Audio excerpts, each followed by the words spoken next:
सारे के सारे कौन से हैं सॉलिड स्टेट में जो है वो अवेलेबल, कोई दिक्कत इतने काम नहीं है सर। ठीक है, सेवंथ जो है, सेवंथ नंबर किसके लिए लगा लेते हैं, फॉर एग्जांपल क्या है इसमें, अगर मैं बात करूं बिस्मथ हो सकता है, ठीक है, लिक्विड के तौर पे देखें तो H2O वाटर हो सकता है, गैस के तौर पे देखो तो N2 जो नाइट्रोजन गैस है। ठीक है, ये वाला चैप्टर का ना आज लास्ट डे है, कल से हम फिर EMI AC जो है वो स्टार्ट कर रहे होंगे, बहुत शानदार काम है वो तो। ठीक है, आज जो मैं काम करवा रहा हूं क्या वो बोर्ड पॉइंट ऑफ व्यू से इंपॉर्टेंट है, इंपॉर्टेंट है। ठीक है, हाँ इंपॉर्टेंट तो है। ठीक है, ध्यान आपने देना है, लेकिन इसमें ज्यादातर जो हिस्सा है सर वो हमारा किससे रिलेटेड है, कंपटीशन ओरिएंटेड है। आज इस चैप्टर को हमने हर तरीके से खत्म कर देना है। ठीक है, पहले जो है वो मैं आपको डिफरेंस बता रहा हूँ, एक काम जो आप लगातार पढ़ते आ रहे थे किसमें, कि आप सॉफ्ट आयरन का होलो सिलेंडर ले रहे थे। पहले सॉफ्ट आयरन का होलो सिलेंडर कहां लिया आपने, सोलेनोइड के अंदर लिया, शाबाश। दोबारा कहां लिया फिर आपने, MCG में, मूविंग कोयल गैल्वेनोमीटर में लिया। ठीक है, मैंने वहां पे हर जगह आपको बताया कि सॉफ्ट आयरन का होलो सिलेंडर किसका एग्जांपल है, फेरोमैग्नेटिक। कल उसके बारे में हल्का सा जान लिया था। आज जो है वो और ज्यादा बढ़िया तरीके से इन चीजों को जानने की कोशिश करेंगे कि हमारे पास 3 टाइप के सब्सटेंस होते हैं और उन 3 टाइप के सब्सटेंस में क्या क्या डिफरेंसेस हैं। पहली बात तो वो सब्सटेंस हैं क्या क्या, दूसरी बात जो है कि वो सब्सटेंस जो हैं उनके बीच में क्या क्या डिफरेंसेस जो हैं वो अवेलेबल हैं। पहले एक बार ध्यान से समझ लेंगे चीजों को और उसके बाद जो है फिर आप एक बार इसको उतार लेंगे। ठीक है, तो अगर मैं बात करता हूं तो कंसेप्ट जो है सर जो हमने डिस्कस करना है वो सबसे पहले अगर मैं बात करता हूं तो ये हमारे पास सब्सटेंसेस जो हैं उनका नाम है, पहले वाले जो है सर उनका नाम है डायमैग्नेटिक सब्सटेंसेस, पहले वाले हैं डायमैग्नेटिक। दूसरे वाले जो हैं सर, पहले वाले का नाम है डायमैग्नेटिक, दूसरे वाले जो है सर उनका नाम है पैरामैग्नेटिक सब्सटेंसेस, समझे ध्यान से, और तीसरे वाले जो है सर उनका नाम है फेरोमैग्नेटिक सब्सटेंसेस। इस तरीके से काम जो है ना सर वो हमने करना है, डायमैग्नेटिक, फेरोमैग्नेटिक और पैरामैग्नेटिक, ये 3 टाइप के सब्सटेंसेस हैं। इन तीनों में आपको अंतर जो है वो स्पष्ट करने हैं कि ये तीनों आपस में किस तरीके से अलग अलग हैं, ये आपका सवाल है। ठीक है, इसके बारे में अगर मैं बात करता हूं तो यहां पे मैंने लिख लिया पॉइंट ऑफ डिफरेंस, कि क्या पॉइंट है उनके डिफरेंस का, पॉइंट ऑफ डिफरेंस, क्या क्या इनके बीच में पॉइंट ऑफ डिफरेंस है उनके बारे में बात करेंगे। ठीक है, पहले ही पॉइंट से आपको बाकी सारे अंतर जो है वो पता चलने शुरू हो जाएंगे। आपको एक का पता होना चाहिए, बाकी जो है वो ऑटोमेटिक चलेंगे सारे के सारे। ठीक है, इसमें अगर मैं बात करता हूं तो सबसे पहला जो पॉइंट है वो हम लिख लेते हैं behaviour in external magnetic field, कि सबसे पहले अगर मैं बात करता हूं तो पहले वाला क्या है, behaviour in external magnetic field.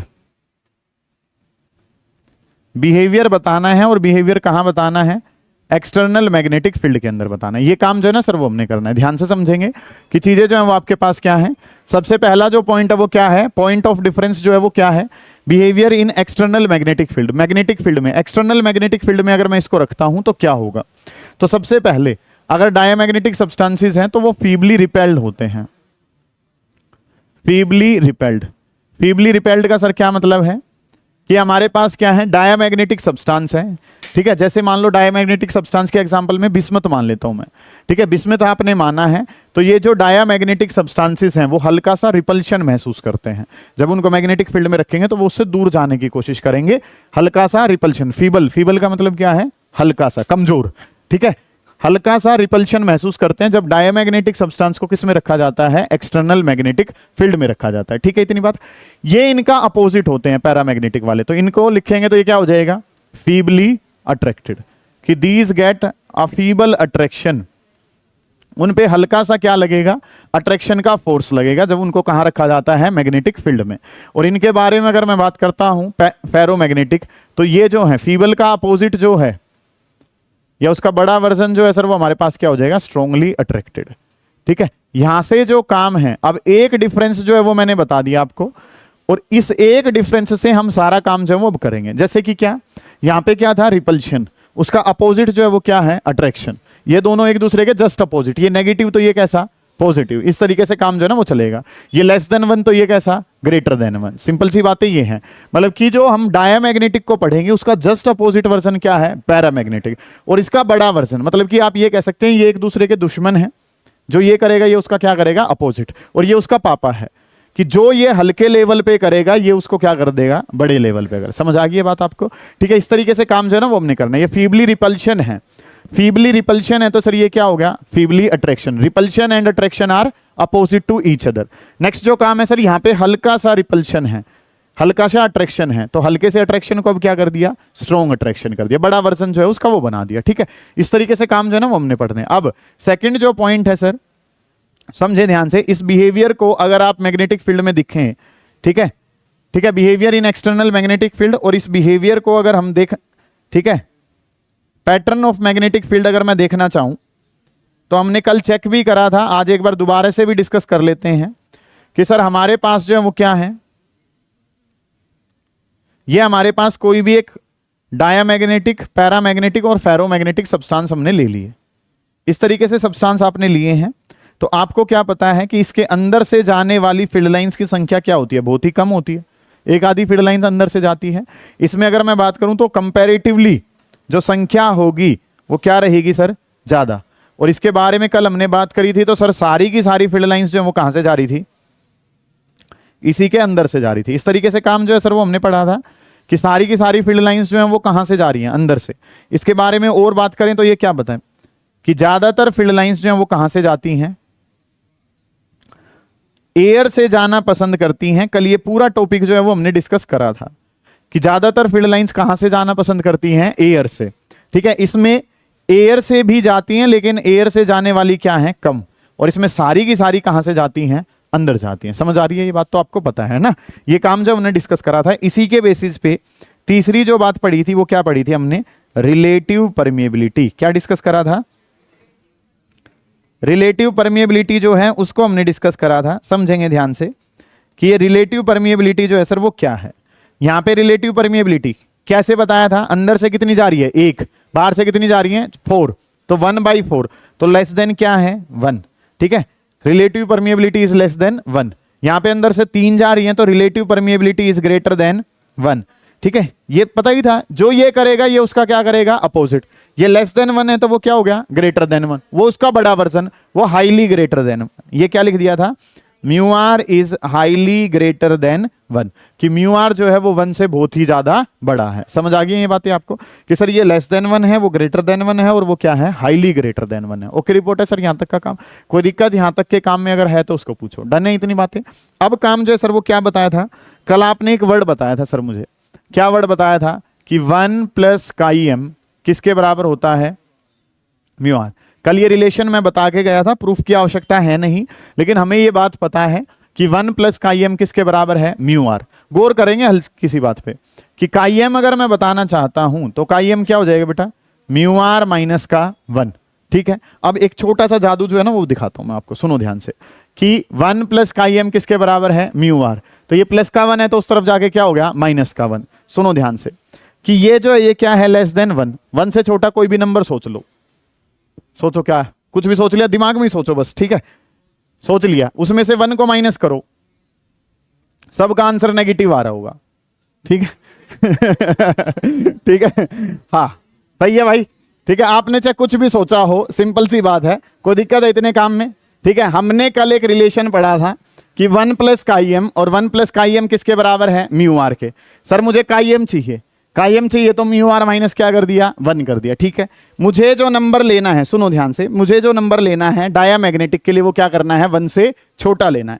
1 से छोटा कोई भी नंबर आपने लिया, 0 और 1 के बीच में लिया होगा, उसमें से जब मैं 1 को माइनस कर रहा हूं तो आंसर कैसा आ रहा है, नेगेटिव आ रहा है। ठीक है, तो अगर मैं डायामैग्नेटिक सब्सटेंस की बात करूंगा, लिख लेंगे बाद में, डायामैग्नेटिक के लिए जो chi_m है सर वो कैसा रहेगा, नेगेटिव रहेगा। अब जादू नंबर 2, पैरामैग्नेटिक पे अगर मैं चलता हूं तो पैरामैग्नेटिक के लिए अगर मैं बात करता हूं तो पैरामैग्नेटिक में हमने क्या करना है कि म्यू आर जो है वो क्या लेना है, ग्रेटर देन 1। 1 से बड़ा कोई नंबर सोच लो, 1 से बड़ा नंबर कोई भी, सब अपने अपने नंबर सोचो भाई।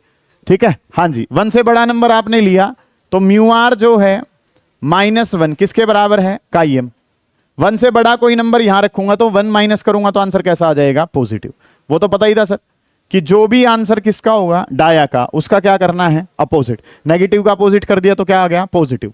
ठीक है, कर लेंगे इस काम को। अब जो काम है सर वो हमने किसके लिए करना है, फेरोमैग्नेटिक के लिए। किसके लिए काम कर रहे हैं, फेरोमैग्नेटिक के लिए। अब फेरोमैग्नेटिक सब्सटेंस अगर मैं लेता हूं तो इनका chi_m बताना है, तो म्यू जो है वो 1 से बहुत ज्यादा बड़ा है, मान लो 100 है, तो 100 में से 1 को माइनस करूंगा 99। आंसर तो कैसा है? पॉजिटिव, लार्ज पॉजिटिव है सर। कैसा है? ये तो बताया ही था सर। क्या चीजें क्लियर हो रही हैं? ये इसका दुश्मन तो इसका क्या है? अपोजिट। ये इसका पापा तो ये पॉजिटिव, तो वो क्या हो जाएगा? Large positive. कोई दिक्कत है सर यहां तक के काम में कि ये चीजें जो है वो हमने डिस्कस कर ली, काईएम की बातें मुझे पता चली। अब इसकी भी टेबल बना के अगर हम लिखना चाहते हैं तो यहाँ पे क्या है सर? पॉइंट ऑफ डिफरेंस है। यहाँ पे कौन से थे? डायामैग्नेटिक थे। यहाँ पे कौन से हैं? पैरामैग्नेटिक। और वहां पे कैसे हैं? फेरोमैग्नेटिक। डन है सर ये बातें। तो चलो फोर्थ डिफरेंस जो है वो बताना था सर। और फोर्थ डिफरेंस किसका था? काईएम। काईएम का मतलब क्या है? ससेप्टेबिलिटी। काईएम का मतलब क्या है? ससेप्टेबिलिटी जो है ना वो काईएम जो है ना वो वर्ड हमारे पास है कि काईएम जो है वो ससेप्टेबिलिटी है। यहां पे मैं हल्का सा लिख देता हूं कि ये डायामैग्नेटिक सब्सटेंस है, ये जो है सर वो क्या है? पैरामैग्नेटिक सब्सटेंस है, और ये जो है सर ये क्या है? फेरोमैग्नेटिक सब्सटेंस है। ठीक है कि काईएम के बारे में अगर मैं बात करता हूं, डाया, पैरा और क्या है? फेरो है। तो काईएम, इसके लिए काईएम जो है सर वो कैसा था? नेगेटिव। इसके लिए कैसा था? पॉजिटिव। और इसके लिए क्या है? क्या मैं कुछ ऐसा पढ़ा रहा हूं जो आपको ना समझ में आ रहा हो? बिल्कुल ठीक है, सारे कुछ जो है वो आप समझ पा रहे हैं ऐसा मैं मान के चल रहा हूं। Yes sir. कितने टाइप के सब्सटेंस ले रहे हैं बेटा? 4।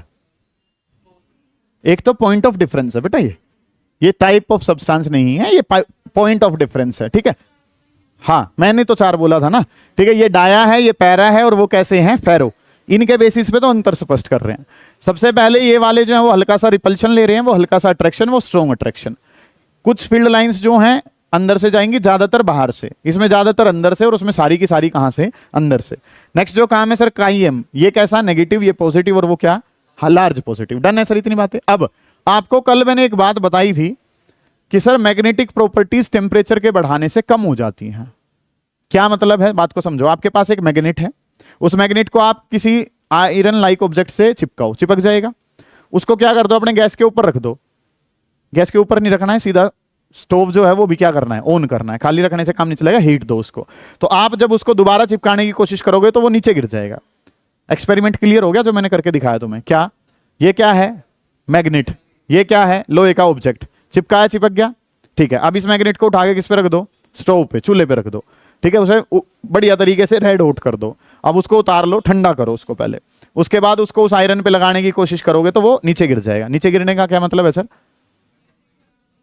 अब वो अट्रैक्ट नहीं कर रहा है, मतलब उसकी मैग्नेटिक प्रॉपर्टीज जो है वो क्या हो गई हैं? कम हो गई, खत्म ही हो गई एक तरीके से। वही कंसेप्ट जो है सर वो हमने यहाँ पे पढ़ना है। और उस कंसेप्ट को अगर मैं यहाँ पे देखता हूं तो क्या है? Effect of temperature. समझे ध्यान से, इफेक्ट ऑफ टेम्परेचर ऑन काईएम, कि काईएम पे, ससेप्टेबिलिटी पे टेम्परेचर का क्या प्रभाव है। ध्यान से समझें, ये बात बड़ी इंपॉर्टेंट है बेटा, गौर कर रहे होंगे कि काईएम पे टेम्परेचर का क्या प्रभाव है। तो ये ग्राफ जो है जब बनाया गया, ध्यान से समझेंगे, आपने ग्राफ जो है ना वो बनाना है। सुने कि यहां पे जो है सर वो मेरे पास क्या है? काईएम है, और यहां पे क्या है? टेम्परेचर। तो आपको ये पता है कि ये जो वैल्यू है ये तो कितनी है? 0। इनका काई होता कैसा है? नेगेटिव। तो ग्राफ कौन सी साइड बनाना पड़ेगा? नेगेटिव वाली साइड। नीचे क्यों बना रहे हैं? ग्राफ को पता चल रहा है, क्योंकि इसका काईएम जो है वो कैसा है? नेगेटिव है। और इसका काईएम जो है सर, इसके बारे में अगर मैं बात करूं तो ये ग्राफ जो है ये इस तरीके का ग्राफ गया। शुभम, इस बात का क्या मतलब है? कि इसकी ससेप्टेबिलिटी पे टेम्परेचर का कोई प्रभाव नहीं, वो नेगेटिव में थी, जितनी थी उतनी की उतनी ही रही। मतलब कि यहां पे, हाँ जी, कि chi m is not a function of temperature, कि इसकी ससेप्टेबिलिटी पे टेम्परेचर का कोई प्रभाव नहीं पड़ता है। इनके काईएम का ग्राफ जब टेम्परेचर के साथ बनाया गया तो ये ग्राफ आया सर रेक्टेंगुलर हाइपरबोला। ऐसे ग्राफ आया कि टेम्परेचर के बढ़ाने से ससेप्टेबिलिटी क्या होती चली जाती है? कम। इसके बारे में अगर मैं बात करूं तो काईएम इज इनवर्सली प्रोपोर्शनल टू किसके है? टेम्परेचर के। आप टेम्परेचर बढ़ाओगे, मैग्नेटिक प्रॉपर्टीज क्या हो जाती हैं? कम हो जाती है। क्या कारण है वो भी डिस्कस करेंगे। ठीक है, susceptibility decreases with increase in temperature. इनके लिए भी अगर ये ग्राफ बनाया जाता है तो ससेप्टेबिलिटी का ग्राफ जब टेम्परेचर के साथ बनाया गया तो ये ग्राफ भी जो है वो कैसा गया? ऐसे। इसका काईएम जो है वो इनवर्सली प्रोपोर्शनल है T माइनस TC। ये TC क्या है सर? इसको बोलते हैं क्यूरी टेम्परेचर। क्या बोलते हैं? अब गौर करें जो मैं बताना चाह रहा हूं। इसकी वैल्यू मान लो कितनी है? 80। लार्ज पॉजिटिव है, 80 मान ली। इसकी कितनी मान लो? 2। टेम्परेचर बढ़ा रहे हैं तो वैल्यू क्या होती जा रही है? कम। 80 थी, टेम्परेचर बढ़ाए गए तो वैल्यू क्या होती जाएगी? कम। एक टाइम पे आके कितनी हो जाएगी? 2। 80 से कितनी हो जाएगी? 2। मतलब कि ये फेरोमैग्नेटिक किस में बदल गया? A temperature at which ferromagnetic substance gets converted into paramagnetic. आपको क्या पता है कि काम जो है सर वो सिंपल सा है, मान लो कि ये जो है ये क्या है, अपर क्लास है, और ये क्या है, मिडिल क्लास। मतलब कि मिडिल क्लास का बड़ा वर्जन जो है वो क्या है, अपर क्लास। मानते हो आप इस बात को? ये कौन है, पैरा, वो कौन है, फेरो। ये पैसे उड़ाता रहा तो एक टाइम पे किस में कन्वर्ट हो जाएगा, मिडिल क्लास में। समझ आ गई बात? तो फेरो वाला है, फेरो वाले की ससेप्टिबिलिटी क्या है, ज्यादा। टेम्परेचर के बढ़ाने से क्या होती है, कम। एक ऐसा टेम्परेचर आएगा कि ये वैल्यू किसके बराबर चली जाएगी, पैरामैग्नेटिक के। समझ आइए बात? आपको क्या बताया, आपने टेम्परेचर बढ़ाया, ससेप्टिबिलिटी क्या होती चलेगी, कम। वैल्यू कितनी थी, बहुत ज्यादा बड़ी थी, धीरे धीरे क्या होती जा रही है, कम होती जा रही है। एक टाइम पे किसके बराबर आ जाएगी, पैरामैग्नेटिक के। उस टेम्परेचर को क्या कहते हैं, क्यूरी टेम्परेचर। क्या कहते हैं, क्यूरी टेम्परेचर। समझ आ गई बात? What is Curie temperature? It is a transition temperature. Transition का मतलब एक स्टेट से कहां चले गए, दूसरे में। कब, जब इस टेम्परेचर पे फेरोमैग्नेटिक सब्सटेंस किस में बदल जाता है, पैरामैग्नेटिक में बदल जाता है। कोई दिक्कत है सर इतने काम में? नहीं।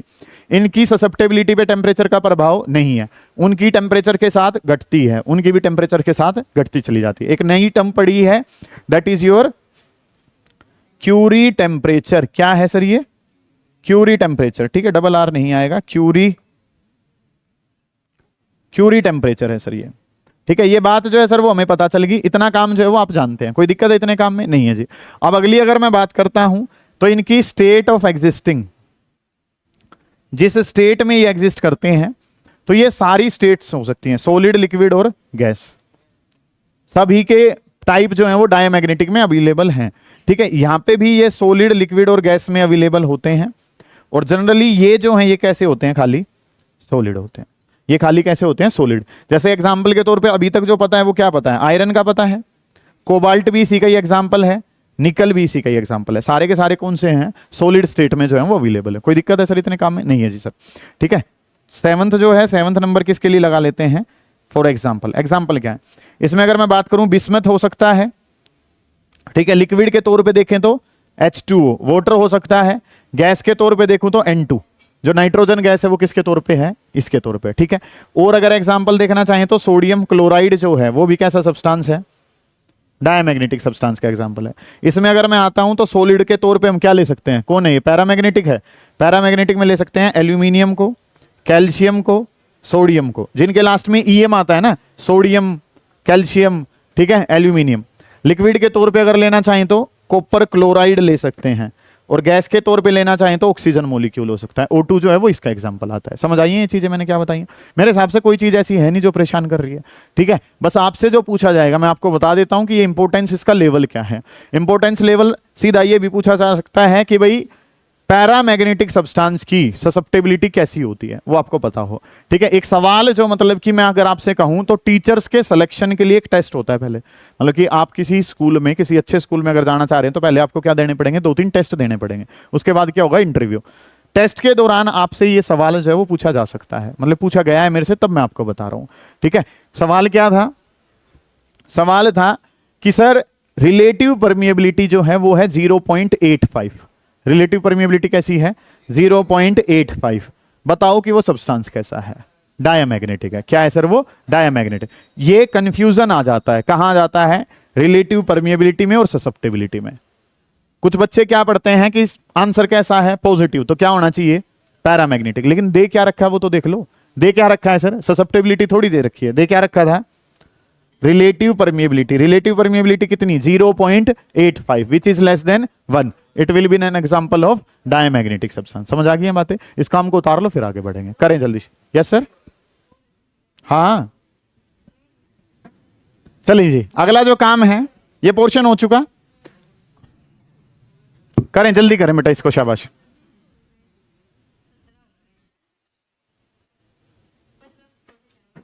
हाँ कोई नहीं, हो जाएगा। एक छोटा सा टॉपिक और है, जियोमैग्नेटिज्म, उसको और डिस्कस कर लेते हैं। ठीक है, फिर ये काम जो है ना वो हमारा खत्म हो जाएगा।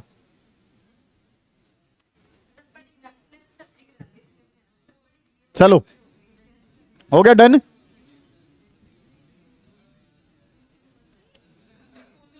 अब जो काम है हेडिंग डालें, जियोमैग्नेटिज्म। जियो, GEO, जियोमैग्नेटिज्म। जियोमैग्नेटिज्म हम डिस्कस कर रहे हैं। हाँ जी सर, बिल्कुल। हाँ, जियो का मतलब अर्थ से है, मैग्नेटिज्म का मतलब किससे है? सुने ध्यान से, मैं जो काम करवा रहा हूं, ये जो काम है बेटा सुने ध्यान से, ये प्योर कंपटीशन ओरिएंटेड है। थोड़ा सा ध्यान से समझेंगे, मैं थोड़ा सा काम जो है वो जल्दी में, टर्म्स जो है ना वो ज्यादा डिफाइन नहीं करूंगा, जो मेन काम है उसको डिफाइन करूंगा अच्छे से, ठीक है। जियो मैग्नेटिज्म, पहले अगर मैं बात करूं तो पहले ही आपके सिलेबस में 3 दिन लेता था, अब जो है 30 मिनट से पहले खत्म कर देंगे इसको, कारण क्योंकि ये बोर्ड के सिलेबस से हट चुका है। फिर भी एक्सप्लेन कर रहा हूं क्योंकि नीट के पेपर में अभी भी अवेलेबल है। जियो, जियो का मतलब किससे है? अर्थ से। मैग्नेटिज्म का मतलब जो अर्थ के मैग्नेटिक फील्ड की बात करें। ब्रांच ऑफ फिजिक्स, फिजिक्स की वो ब्रांच जो which deals with study of magnetic field due to earth, earth के मैग्नेटिक फील्ड की वजह से जो मैग्नेटिक फील्ड अर्थ का पढ़ाएगी फिजिक्स की ब्रांच, वो क्या कहलाएगी? Geomagnetism. कोई जरूरत नहीं पढ़ने की। अब जो काम है सर वो हमने क्या करना है, दो छोटे छोटे से वर्ड पढ़ने हैं। जो बच्चा इन बातों को समझ गया वो पार है भाई। सुनो ध्यान से, एक वर्ड है एक्सिस और एक जो वर्ड है बेटा वो है मेरिडियन।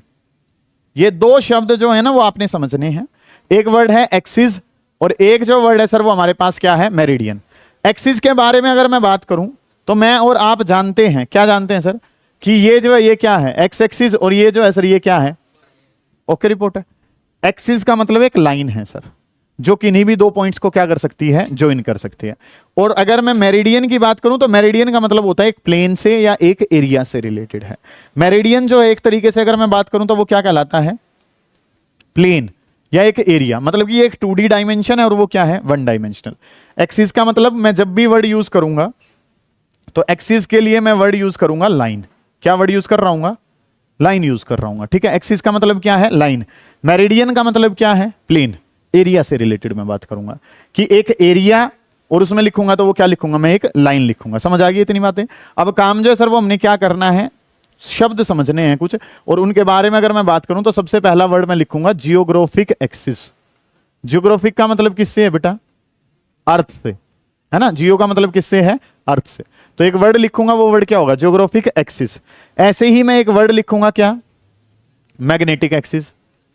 तो आप जो है बाकी बातें तो बाद में देखेंगे, सबसे पहले जो बात आपने देखनी है कि एक्सिस, एक्सिस का मतलब क्या लिखूंगा मैं? लाइन, ठीक है। डेफिनेशन अगर इसकी लिखनी है तो इसकी डेफिनेशन क्या होगी? लाइन। और मैग्नेटिक एक्सिस है तो सर उसकी डेफिनेशन में भी वर्ड जो यूज करूंगा वो क्या होगा? लाइन। जियोग्राफिक एक्सिस एक लाइन जो अर्थ के नॉर्थ साउथ से पास करती है। मैग्नेटिक एक्सिस का मतलब एक लाइन जो मैग्नेट के नॉर्थ साउथ से पास करती है। समझ आ गई ये बात आपको? लाइन पासिंग थ्रू, एक लाइन जो पास करती है through magnets north south pole. एक लाइन जो मैग्नेट के नॉर्थ और साउथ से क्या करती है?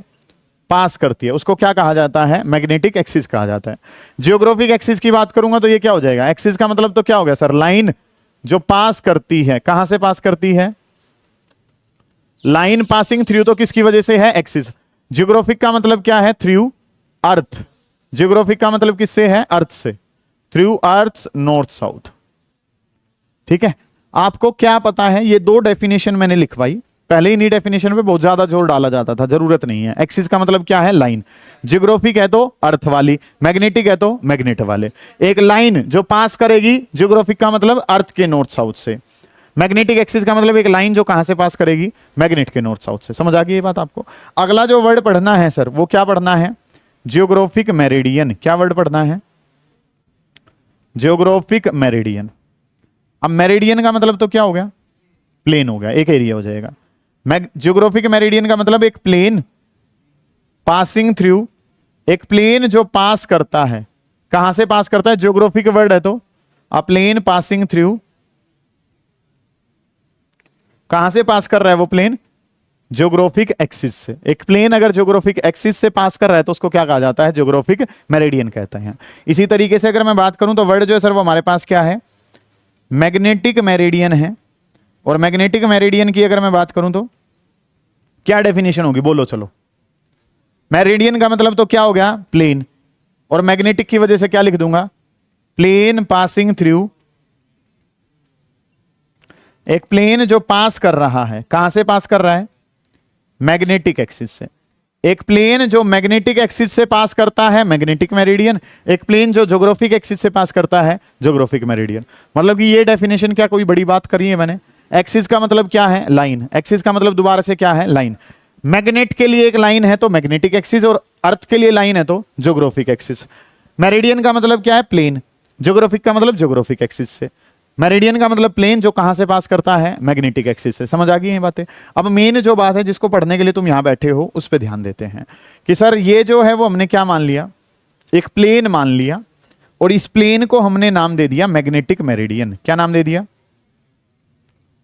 क्योंकि क्या था सर, ये एक एरिया है तो ये नाम क्या दे दिया गया, मैग्नेटिक मेरिडियन नाम दे दिया। ठीक है, कि इसकी डायरेक्शन में हमारे पास नॉर्थ और साउथ जो है मैग्नेट वाले थे। अब एक प्लेन जो है वो मैंने ये मान लिया इस तरीके से, ध्यान से समझेंगे कि काम जो मैं बता रहा हूं। एक प्लेन जो है सर वो हमने ये वाला मान लिया, इसको जो है वो क्या मान लिया, क्योंकि अर्थ के साथ इनका क्या होता है, ये जो मान लिया ये क्या मान लिया गया, ज्योग्राफिक मेरिडियन। ये दो प्लेन आपने मान लिए, ये वाला मैग्नेटिक मेरिडियन और वो क्या है, कॉपी दियो बेटा एक बार। एक जो है वो हमारे पास क्या है, मैग्नेटिक मेरिडियन, और एक क्या है, ज्योग्राफिक मेरिडियन। काम जो है वो कुछ इस तरीके से दिखा रखा है आपको, ये काम कर रखा है हमने। इस तरीके से चीजें जो है ना सर वो हमारे पास हैं। जो आपको दिखाई दे रहा है ये कौन सा है, मैग्नेटिक मेरिडियन। अर्थ वाला इसके साथ कुछ एंगल बना के इस तरीके से, ये वाला जो हिस्सा मुझे दिखाई दे रहा है। ठीक है, ये काम जो है वो हमने देखा है, ये दोनों एक दूसरे के साथ ऐसे एंगल पे होते हैं। सबसे पहली जो बात है सर कि इन दोनों के बीच में जो ये एंगल है इसको नाम दिया जाता है थीटा। क्या नाम दिया, बुक के दो हिस्से आपने कर लिए और ऊपर से देख रहे हो तो वो एंगल जो है वो कितना है, थीटा। इस थीटा के बारे में अगर मैं बात करूं, इसको नाम देते हैं एंगल ऑफ डेक्लिनेशन। क्या नाम देते हैं, एंगल ऑफ डेक्लिनेशन। ठीक है, क्या आप ये डेफिनेशन लिख सकते हो एंगल ऑफ डेक्लिनेशन की, कि sir angle of declination is denoted by letter क्या, थीटा। एंगल ऑफ डेक्लिनेशन को किससे लिखा जाता है, थीटा से लिखा जाता है। क्या डेफिनेशन होगी, इट इज एंगल बिटवीन, किस किस के बीच का एंगल है, geographic meridian and magnetic meridian. समझ आ गई ये बात आपको कि इन दोनों के बीच में क्या, एंगल बिटवीन, एंगल है सर ये जो है सर ये क्या है, एंगल है। किसके बीच का एंगल है, angle between geographic meridian and magnetic meridian. Geographic meridian और मैग्नेटिक मेरिडियन के बीच का एंगल क्या कहलाता है, एंगल ऑफ डेक्लिनेशन। डन है सर ये बात तो, ठीक है जी सर। अगली जो बात है सर जो हमने समझनी है वो क्या, कि ये जो वर्ड है सर ये क्या है, ध्यान से समझेंगे। ये जो है ये क्या है, हॉरिजॉन्टल वाला हिस्सा है, मैग्नेट का हॉरिजॉन्टल वाला हिस्सा है। तो इस वाले के बारे में बात करूं तो ये क्या है, हॉरिजॉन्टल वाला पोर्शन है, और इस वाले पोर्शन की बात करूं तो ये कौन सा है, मैग्नेट का वर्टिकल वाला हिस्सा। ये दो हिस्से पता है। मैग्नेट को किससे लिखा जाता है, बी से। हॉरिजॉन्टल वाला हिस्सा है तो क्या लिख लिया, B H. Magnetic field B से लिखा जाएगा, वर्टिकल वाला हिस्सा है तो क्या लिख लिया, वी। अब ये बी एच है, ये बी वी है, तो दोनों के बीच में से दोनों का क्या निकलेगा, रिजल्टेंट। उसको क्या नाम दे दिया, बी।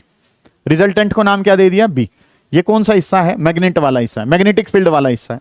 ये कौन सा कंपोनेंट है, हॉरिजॉन्टल। ये कौन सा है, हॉरिजॉन्टल है तो एच, वर्टिकल है तो वी। मैग्नेटिक फील्ड को किससे लिखा जाता है, बी से, तो बी एच और वो क्या हो गया, बी वी। दोनों का जो रिजल्टेंट है वो क्या है, बी। और इसके रिजल्टेंट ने हॉरिजॉन्टल के साथ जो एंगल बना लिया वो बना लिया डेल्टा। कितना एंगल बना लिया, डेल्टा। तो ये जो चीज है ये कहलाती है एंगल ऑफ डिप। क्या कहलाती है, एंगल ऑफ डिप कहलाती है सर। बड़ी इंपॉर्टेंट चीज थी पुराने समय की। एंगल ऑफ डिप जो है वो डेल्टा से लिखा गया, या इसका दूसरा जो नाम है सर, समझे ध्यान से, इसको नाम दिया जाता है एंगल ऑफ इंक्लिनेशन। क्या नाम दिया जाता है, एंगल ऑफ इंक्लिनेशन। क्या डेफिनेशन होगी sir, it is the angle between, ये एंगल है किस किस के बीच में, horizontal component of magnetic field और total component of magnetic field. Angle है किस किस के बीच का एंगल है sir, it is angle between, ये जो एंगल है it is angle between, angle है सर किसके बीच में, horizontal component of magnetic field, horizontal component of earth's magnetic field and total earth's magnetic field. सही है ये बात आपके लिए, कि जो टोटल वाला है उसका नाम क्या है, बी, और जो हॉरिजॉन्टल वाला है उसका नाम क्या है, बी एच। इन दोनों के बीच का एंगल क्या कहलाया है, बी। एक बार ये मेरिडियन वाली डेफिनेशन उतारो, फिर एक न्यूमेरिकल पोर्शन करके काम खत्म कर रहे हैं। करें जल्दी, शाबाश, निपटाएं। कोई दिक्कत आ रही है पूछें। अब इन कंपोनेंट्स के बारे में एक बार बात करें तो सुने ध्यान से। एक जो काम है सर वो हमें ऐसे दिखा रखा है, ये नाम क्या दे रखा है, बी एच। यहाँ पे जो नाम है बिल्कुल बेसिक सा पोर्शन जो 11th में पढ़ के आए थे, ये क्या है बीवी, और सर यहाँ पे अगर मैं बात करूं तो ये नाम क्या है बी, और इनके बीच में जो ये एंगल है सर ये इसका नाम क्या है डेल्टा, इसको क्या नाम दे रखा है डेल्टा नाम दे रखा है। ठीक है कि काम जो सर वो हमने क्या करना है, ये बी एच है, ये बीवी है, और वो नाम क्या है बी हमारे पास है। अब अगर मैं बात करता हूं तो चीजें जो है सर वो हमने क्या करनी है, सुने कि इसके साथ वाला काम करता हूं तो एंगल के साथ वाला कंपोनेंट क्या कहलाता है कोस, और एंगल के अपोजिट वाला कंपोनेंट जो है बेटा वो क्या कहलाता है साइन। ठीक है, इस तरीके से काम जो है ना वो हमने करना है। एंगल के साथ वाला क्या है कोस, अपोजिट वाला क्या है साइन। तो यहां पे अब अगर मैं बात करता हूं तो मुझे और तुम्हें क्या पता है, हो गया काम खत्म। ये कोई बात ऐसी है जो मैंने नहीं बताई है, तुम्हें पता ही था ये तो। ठीक है, अब आपसे अगर बात करी जाएगी तो आपको क्या पता है कि सर वर्टिकल वाला कंपोनेंट कितना है, बी साइन डेल्टा है। हॉरिजॉन्टल वाला जो कंपोनेंट है सर वो किसके बराबर है, बी कोस डेल्टा के बराबर है। ये जो काम है सर ये फर्स्ट है, और ये वाला जो काम है सर वो क्या है सेकंड। जानते हैं आप इस बात को कि वर्टिकल वाला क्या है बी साइन डेल्टा, हॉरिजॉन्टल वाला क्या है बी कोस डेल्टा। ये फर्स्ट है और ये क्या है सेकंड। इन दोनों को अगर मैं डिवाइड कर दूं तो first divided by second gives, पहली को दूसरी से डिवाइड कर दिया तो क्या बन जाएगा, क्या बन जाएगा सर कि बीवी डिवाइडेड बाई क्या है बी एच। बीवी बाई बी एच के बारे में अगर मैं बात करूं तो ये क्या है बी साइन डेल्टा, और ये जो है सर ये क्या है बी कोस डेल्टा। इस तरीके से काम कर लिया, बी से क्या हो गया बी कैंसिल हो गया, फर्स्ट को सेकंड से डिवाइड कर दिया। समझ में आ गई बात। साइन बाई कोस क्या होता है बेटे टेंजेंट ऑफ डेल्टा। तो ये फॉर्मूला जो है सर वो हमारे पास किसका आ गया, टेन डेल्टा का फॉर्मूला जो है ना वो बन गया। तो अगर मैं बात करता हूं यहां पे तो क्या बन गया कि बीवी बाई बी एच किसके बराबर है टेन डेल्टा के। डेल्टा बताना है तो सर इस तरफ होके क्या आ जाएगा टेंजेंट इनवर्स, कि टेंजेंट इनवर्स बीवी बाई बी एच किसके बराबर है डेल्टा के। एक छोटा सा काम और कर सकते हैं अगर चाहें तो, कि फर्स्ट इक्वेशन का स्क्वायर प्लस क्या सेकंड का स्क्वायर, इनके स्क्वायर करके अगर मैं ऐड करूं तो चीजें क्या बनेंगी सर, यहां पे क्या है बीवी का स्क्वायर, वहां पे क्या है बी एच का स्क्वायर, ये कर लिया। इसके साथ करूंगा तो ये क्या है B square sine square delta plus इसके साथ करूंगा तो ये क्या हो जाएगा B square cos square delta. इस तरीके से काम कर लिया, बीवी का स्क्वायर बी एच का square, B square sine square delta, B square cos square delta. Sine square cos square को अगर मैं कॉमन ले लेता हूं, ये बी स्क्वायर कॉमन लूंगा तो सर सिंपल सी बातें हैं, ये तो सभी को ही पता है कि अगर बी स्क्वायर कॉमन लोगे तो क्या बनेगा sine square plus cos square, जो कितना होता है 1। और अगर मैं बी बताना चाहूंगा तो इसका क्या कर दूंगा रूट। तो ये क्या हो जाएगा बीवी का स्क्वायर और प्लस में क्या हो जाएगा बी एच का स्क्वायर। ये काम जो है ना सर वो हमने कर लेना। समझ आ गई ये बातें आपको पता हूं, बस इस काम को उतार लो, काम खत्म है। ये इसको उतारना शुरू करें।